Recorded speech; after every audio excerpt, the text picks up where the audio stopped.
At this point in time, we put on the line with us a director from the Employers Consultative Association, Neil Derrick, and we're going to be joined in a little while by UE economist Dr. Roger Hussain. What are we talking to them about this morning? We're talking about productivity. Ah, yes, productivity in Sweet T&T. Good morning to you, Mr. Derrick. Good morning, ma'am. How are you? I am fine, thank you. And good morning to the national listeners. Yes, Mr. Derrick, the ECA, you all are going to be having a series of workshops, seminars, discussion roundtables looking at this issue of productivity for much of this year, aren't you? Could you tell us about that? Yes, ma'am. Yes, ma'am. Mm-hmm. Well, the thing is, everybody's talking about the economy, the challenges of the economy. And I think that we as the ECA recognize that the issue of productivity, the discussions have been too narrow.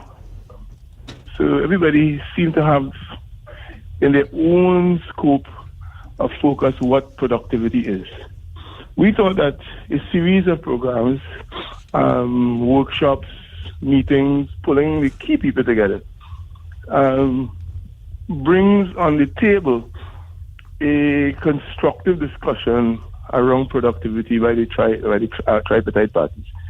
We believe that it is only through that serious discussion between government, employers, and workers that we could bring the real effective productivity to this country. There are many issues I think that we need to talk about. There are many issues that we need to approach jointly.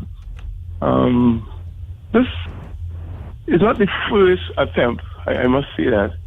There has been a more national attempt around 2000 when we were talking about Promalco, an ILO-driven initiative to try and bring the three parties together to decide how do we go forward. We have seen the issues last year with respect to negotiations, the settlement of negotiations, the impact of that, and we're now entering a new cycle. And we think that all these things must be discussed in the context of the state of the economy. And that's why we thought that we go forward and launch a series of productivity discussions. And we are leading off using Dr. Roger Hussain. And we're going to have several other sessions like that over the year. Mr. Derrick, before we go further, I just need for you to clarify and state clearly, explain, when the ECA talks about productivity, what is the definition with which you're working? Because you opened up by saying that productivity means different things to different people. Yes. Mm-hmm.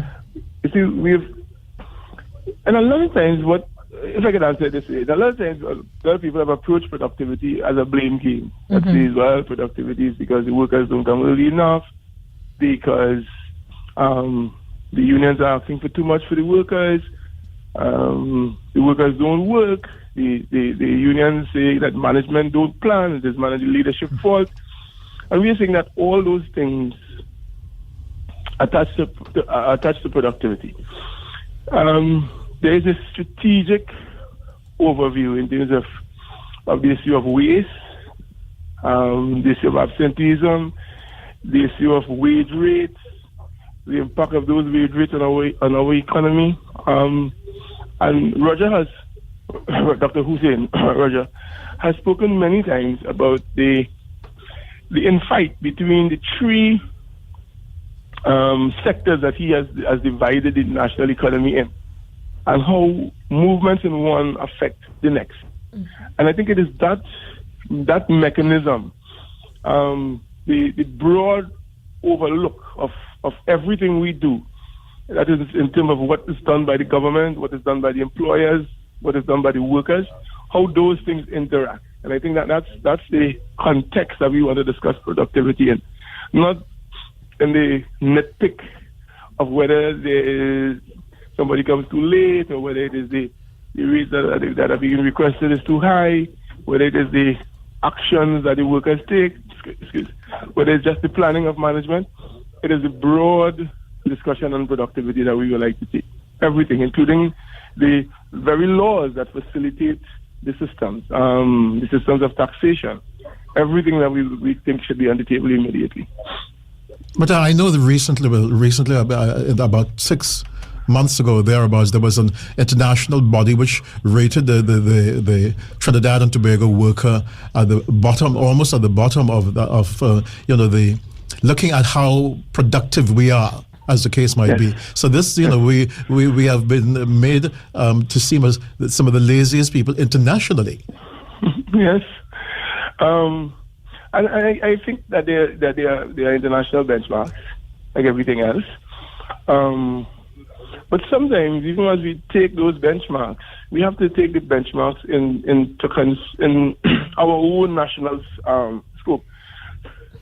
So I'm not doubting at all what the statistics say from a productivity point. But I'm saying that the statistics by themselves only point out issues. It gives an opportunity for taking those things into a national discussion that says, let's discuss this. Because, you just interpreted it. It says, if we are the lowest and this is the issue, then our workers are supposed to be putting out the least. But you might go to the worker and he would have a totally different argument. Because somebody else may say that the organizations are overstaffed. Because if they are, the indices that create those or the numbers that create those indices will generate the same number at the end, right? That by itself is a statistic. How do you take that statistic and how do you understand it in the national context is what we think requires a national conversation. Mr. Derek, good morning. Dr. Wayne here. Yes, Doctor. Now, granted what you've said, are there any I'm trying to frame my words carefully here. Any plans in this process that you all plan to move forward, all these consultations and educational processes and so on? What about to address the cultural behavior, mindsets, attitudes, etc., developed over generations that's ingrained in the society? How do you propose to tackle those, or is that on the agenda? It must be. You take, for instance, and culture is an artifact, so it defines a certain behavior. But you take that same person and you put them into a different environment, foreign, and they behave differently. Exactly. Right? And you could say a lot of that with tight planning, very good monitoring, right? Because some organizations right in Trinidad have very good planning systems, very good performance management systems, and their productivity are very high. So you can't just say it's just an issue of culture. There are other issues that are driving it, and that's why we are saying that we need a consultation around our own members that starts to put on the table what the employers think are issues that need to be challenged. And we've had in Barbados, we've had the compact where the Bajans, to save the economy, have decided, listen, this is what we will do, this is what the government will do, this is what the workers will do, and let's work according to our compact. Yes. Trinidad might be approaching that. Because if you look at, and I'm not the specialist here, Roger Hussein will quite likely expand because he has written several papers on that. Mm-hmm. But he also says that because we trade on two different exogenous markets, that what happens in the energy industry drives what happens in the internal part of the economy, and that is squeezing things like agriculture and manufacturing, and we're suffering from what you call de-agriculturization and de-manufacturing. So that's an important discussion, and it's one that we must have.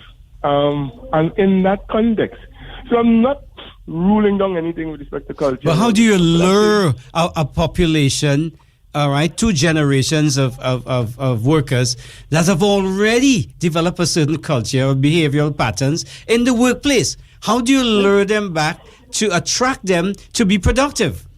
But you could also, on the same end, argue that good management systems, very strong structured management systems, good performance management systems that identify those ills and treat with it, could also create a culture change. So you could also say on the employer side, how much is the management doing to ensure that culture change? So it is, because in some cases people say, as an organization, if your workers are not performing, you have encouraged that. So there are 2 sides of that argument. And I'm saying that you don't want to buttonhole the issue of productivity that says it is strictly because of the culture of Trinidad and Tobago. So it is looking at everything that says, here are the things that we could address, including culture, and if that requires a behavior change, then that requires an intervention. But it must be a serious conversation about productivity and not be buttonholed to what one may think on the left side or one may think on the right side.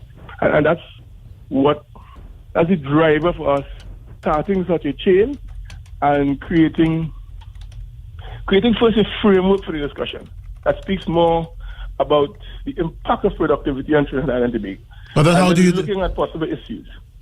The Wednesday's session is going to be focusing on make work programs, and it has been argued over and over again that all these make work programs created by the state have really dealt a death blow to the level and quality of productivity that we see in Trinidad and Tobago, particularly over the last couple of decades.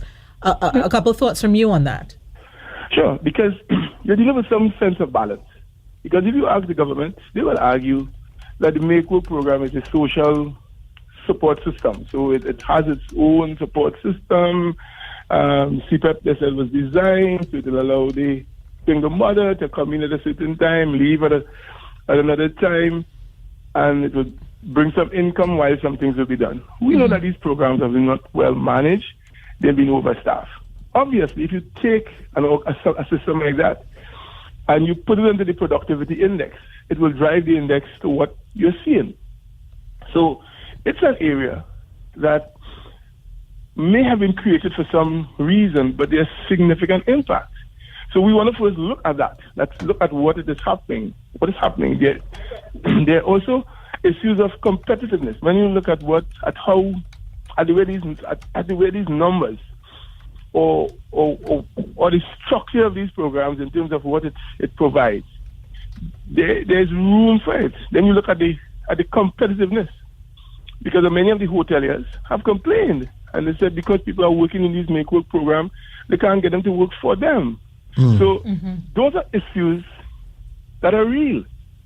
So the driver for this productivity movement then cannot be the government, has to be the private sector.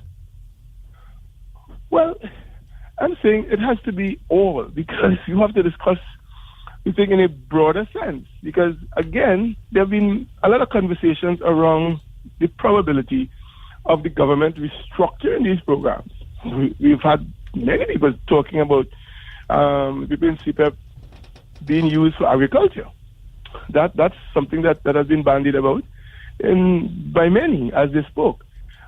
However, the discussions with it, the preparedness by one of the 3 parties to put these things on the table for a tripartite discussion is what I don't think we've had. So one of the parties, us as employers, we are supposed to be the most representative of the employer bodies, and we are the ones that sit on the international body, the ILO. So we are driving the process that says, let's prepare our arm of the tripartite body to put on the table these key things for discussion. And an open program like starting with Roger, what it does is it opens up for discussion with our employers, some of these things that gives them an opportunity to first understand the framework, and then we start the discussion. And then out of this, we create a list of items that is, let's put this on the table. Let's talk about this together as with the representative employer body and with the government. So, Mr. Derek, how does one explain the behavior of the Trinis?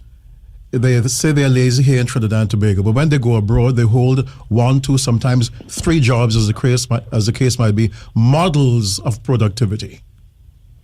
It's a systems.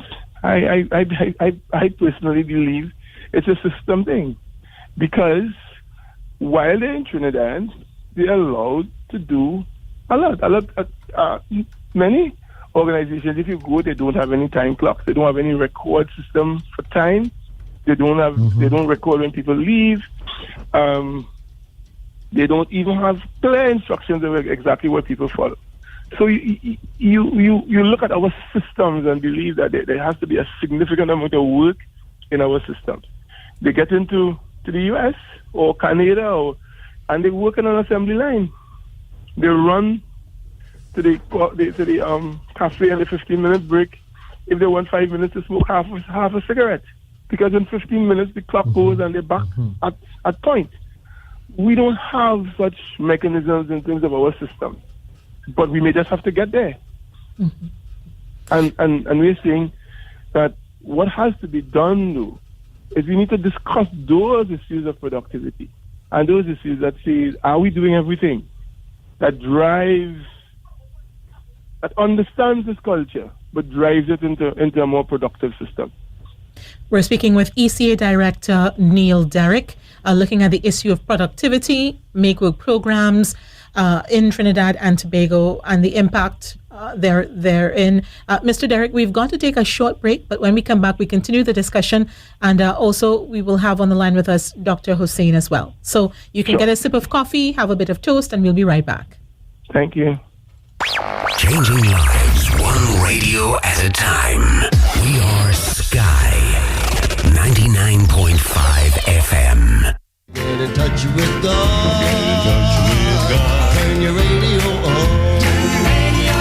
Pastors Morris and Agnes Johnson of the Church of the Firstborn Assembly Miracle Center of 399 Eastern Main Road, Guayco, Sangre Grande are on Sky 99.5 FM from Monday to Friday every week at 9:10 a.m. for a new series of their program, The Old Time Gospel Hour. Listen as they and their guests minister to the deaf and hard of hearing on a Tuesday and the visually impaired on a Wednesday. Thursdays, they deal with law, medicine, family life, and other areas for the benefit of all listeners. So, join Pastor Morris Johnson and a team Monday to Friday each week at 9:10 a.m. for the Old Time Gospel Hour on Sky 99.5 FM. For further information, please call 753-1113. This program is brought to you in part through the kind sponsorship of Simpson's Funeral Home, Couva, and a Christian Literature Crusade nationwide. Your free will gifts and offerings will be greatly appreciated and can be sent to account number 795222 at any branch of the First Citizens Bank.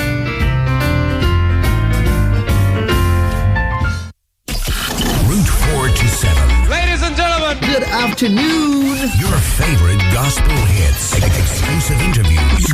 Travis Green, welcome to Sky, my brother. Hey, my brother. Hey, yo. Shout out to everyone. I don't know if you know this, but I do a lot of behind the scenes. It's awesome. It's really hot right now. Pastor McDowell. Thank you so much for having me. We got to call you Master Talk Box. You can't miss that voice. You can't miss that voice. The hottest DJs. How could you ever? Really.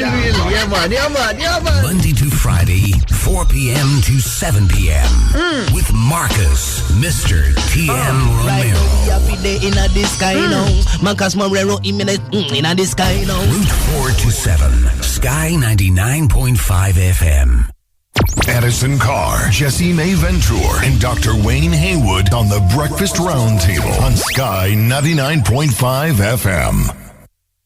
Quick time check for you. We're looking at 8:36 here on Sky 99.5 FM, and we're continuing to spotlight the issue of productivity in Trinidad and Tobago. We have on the line with us ECA Director Neil Derrick. We also have on the line with us UWI economist Dr. Roger Hussein, who will be facilitating the session coming up this Wednesday, looking at the impact on productivity of Make Work programs in Trinidad and Tobago. Good morning to you, Dr. Hussein, and hello again to you, Mr. Derrick. Good morning. Hi, good morning. Morning, Dr. Hussein. Morning, Roger. How are you doing? Yes, just want to make sure both of you can hear each other. Yes, Neil, I'm hearing you clear. All right, perfect. Yes, Roger. Now, I'm not sure which one of you wants to take this, but I'm just wondering if in this productivity discussion, if we also need to factor in the impact of corruption. And corruption takes many forms. It could be tiny little things, but it can also be very, very big things as well. And if that too does not have an impact on productivity overall. Of course. As I said, the programs is planned as a chain of programs. And the issue of corruption, you're very correct. We can't discuss productivity in a national sense without having a discussion around corruption, because clearly that's a significant impact on any productive system. But Roger might deal with more of these details, because Roger is really facilitating the program, but in a general sense, from a point of the ECA, where we are taking the chain of programs, the issue of corruption is one that must be dealt with. Dr. Hussein?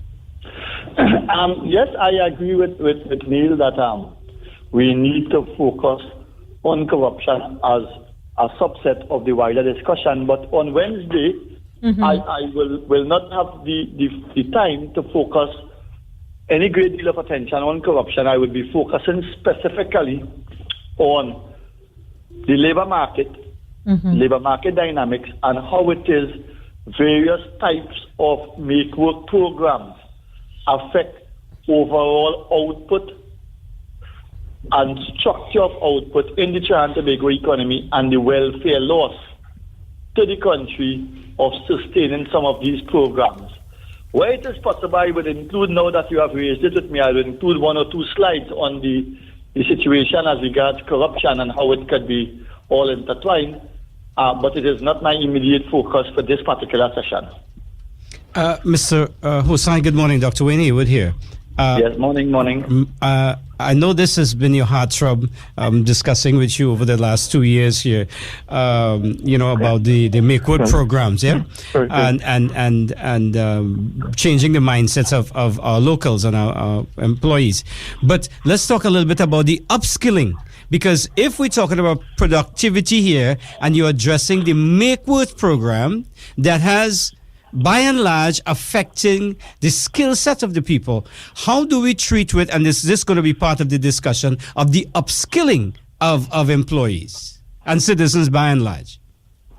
Yes, certainly that would be one of the policy implication and policy discussion coming out of the conversation.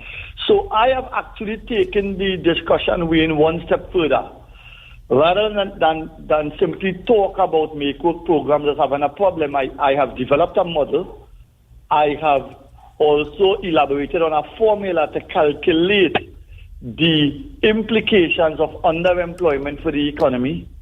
And by virtue of actually coming up with a welfare cost, somewhere in the vicinity of $2.184 billion per annum, I am going to use it as a point of departure and make arguments to the effect that part of this same $2 billion should be used to help improve the skill of the relevant employed cohort of workers, because these are an important subset of the Trinidad and Tobago economy's labor force, and with just about 650,000 people making up the entire labor force, in other words, a very, very tiny labor force in global terms, we cannot afford to be wasting workers either in terms of specific area of work or in terms of being unable to properly participate in a world characterized by skills bias technical change, which is in reference to the same point you are making, being underskilled.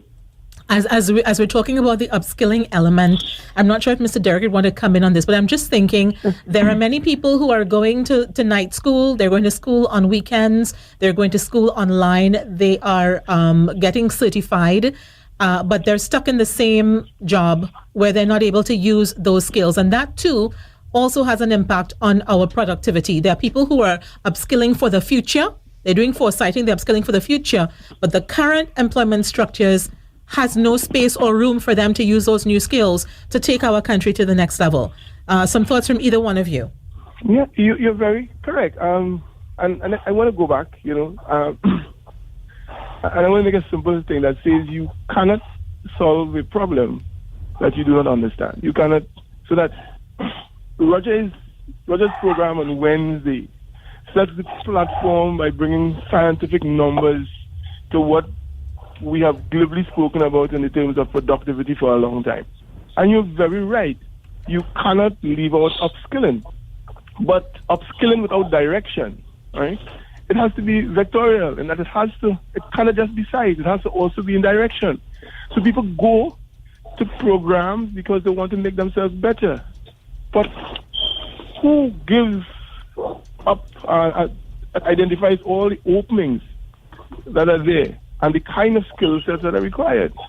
So how do we, even as we speak, there's been a significant amount of investment in GATE, but how has it been designed to drive the skill sets that are required to take the nation forward? And those are issues that must be discussed. But this is a very broad issue. And you have to start somewhere. Roger's program on Wednesday kicks off and sets a platform for the continued discussion. And I could give Roger an opportunity to maybe get a little more specific. But in the general sense of the ECA, where we want to take this is first setting that platform for the discussion, getting our members to understand some of these issues, and then taking that discussion to the tripartite discussion that says, let's discuss these. And we are not guessing about this. We are actually putting down the statistics. We are putting down in a position for going forward as well. Dr. Hussain, good morning. Edison Carr here. Morning, Edison. One of the original mandate of CPEP was that the workers would work for a few hours in the morning, and then they would go to do some kind of upskilling, as the case might be, in the afternoon. But it never worked, and the government never really pursued that mandate at all. So CPEP is what it is now. You work from 6 or 7 to 10, as the case might be, and then they go home, and then they come back the next day, as the case might be. So how are they going to now to change that kind of mindset of the people who are basically unskilled, low education and so on in CPEP to increase productivity?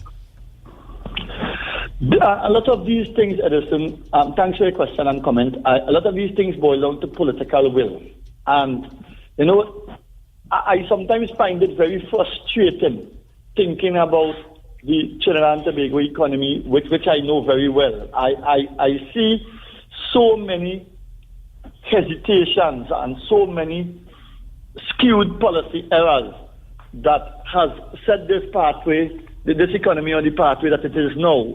I keep reminding my students at the university that we are where we are now with negative growth, with a very badly structured economy, with high levels of underemployment, with a rising unemployment rate, having produced $90 billion in economic rents and 4.4 billion barrels of oil and gas equivalent. That will never be recovered. This 4.4 billion barrels of oil and gas equivalent has gone forever. And even after that significant increase in wealth, we are where we are now. And I think it is largely because of political will. And how do we change that? Every single politician in the last 12 years or 10 years knew that the make-work programs or patronage programs knew exactly what they were using the make-work programs for. Yes. And yet still we are where we are. And one wonders how much more pressure we can put. But certainly people like yourself, and I really like to chat with Jessie May. I find she, and all of you all, I find Jessie May in particular someone who is very direct, and I appreciate that. I think she is not afraid to put the facts in the public domain. And I think the media and civil society and academia has to continue to do that, because we do not have as much fiscal wiggle room as we would have had before. And certainly in the next 25 years, this economy, and I am tempted to say the next 100 years, we would not experience a boom session as we did in 1999 to 2015. That was the golden chance to forever change economic outcomes in this country. Instead, government after government in that time period made errors and cumulative errors to bring us where we are now. All we are hoping to do in this session on Wednesday, as Neil said, is to get the ball rolling. It is very commendable of the ICA to bring this type of labor market policy dialogue into the public domain, because it is seriously lacking. No other entity, except perhaps the NTA, really brings these important labor market discussions into the public domain, and it is really the labor market, in my mind, that is one of the main binding factors of production and condition and growth. And so we are getting the ball rolling. One of the other topics that has been proposed is union militancy and the impact on productivity. And so we will put the facts in the public domain. We will try to appeal to the policy makers where they exist, and hope that some proportion of the scientific data would filter into the relevant space and sprout adequate returns. Dr. Hussein and Mr. Derek, I want to introduce into the narrative here now the impact of taxes on productivity. It seems like successive budgets in the new administration, taxes after taxes after taxes, and we are anticipating now the property tax and increasing other taxes. How will that impact on productivity? Well, Neil, if you don't mind if I go for this. Yeah, sure. Well, taxes, we need to be careful about taxes, because in the first place, we removed some of the taxes that the economy should have had earlier on. And in fact, taxes are the price we pay to participate in a civilized society. Now, a continuous increase in taxes will obviously affect the profitability of firms and therefore their reinvestment capacity. But some of the taxes that we are implementing now, it is really a struggle by the state to help raise the amount of fiscal revenues that they require in the context of declining oil revenues and gas revenues. So some of these taxes at this point in time are very necessary and almost unavoidable. But it's not an incentive for productivity. People are saying we're working our off. I can't use it. Took us off. And we're just working to pay taxes, and more coming. And so you want us to produce more, Mr. Derek? And there's no concomitant improvement in the goods and services that you are accessing, particularly at the state level. Yes? Yeah, but let me respond to that. The truth of the matter is, whilst I agree that taxes are being increased and we have to work harder to pay these taxes and whatnot, the fact of the matter is that we have no money. And in the short run period of time, we have to find avenues and mechanisms in which to raise revenues so that we can meet our fiscal expenses. Taxes represent one of the avenues through which we can do that. You see, the dilemma here started much before. Earlier on, when we had the opportunities to put things in place, we did not do the relevant input. And as a consequence, we are where we are now. And whilst everyone benefited from the gate, from the hype, from the must, from the CPEP, from fuel subsidy, the various interventions, now when we calibrate in the economy, we also need to contribute. I do not think the state has a choice. In fact, I am surprised in part that the state has maintained the income tax level at where it is. In another jurisdiction, they may have even increased the income tax level simply because of necessity. This is, in my mind, not the state being malicious or punitive. They have no resources, and they need to find ways and means to increase resources. As to the impact on productivity, I could understand rising tax having a negative impact on productivity, but this is an economy in which we need to all pull in the same direction. And therefore, the state needs to work and talk to the labor force. These fireside chat and panchayats that the Prime Minister is having with the people. The government needs to converse with the labor force, as with the tripartite agreement that they formed, and try to get the labor force on board with these increased taxes in the short run, whilst the economy is recalibrated. I cannot see no other solution. As you mentioned, the militancy. When are we going to see a day where everyone, the groups, the state, the business community, and the workers, when they will agree to come together to really seriously work on the recalibration of the economy and to rebuild Trinidad and Tobago from the ground up, because that's what's required now. But right now, everyone is going into their different corners and saying, you don't want to do this and you don't want to do that, and why don't you do so and so, and why don't you do so and so? And they're taking their marbles and they're going home and they're demanding what they want all the time, even though they know they can't have it, but they're making things miserable for everybody, all told. Yes? Roger, let me take this one. Okay. Thanks, Sesame. Again, let's just take Barbados, right? Close to us. When Barbados created a compact. In essence, what they were able to do is identify a few things that were important to all Bajans. And what has to happen in that tripartite conversation is that we have to identify a few things that are important to all of Trinidad. Right? This whole issue of productivity comes about us identifying that if we do not do these things, as a country, we would not survive. Once those things are clear, right, and people agree around their own parts, and decide what is my obligation towards this, it's a different conversation.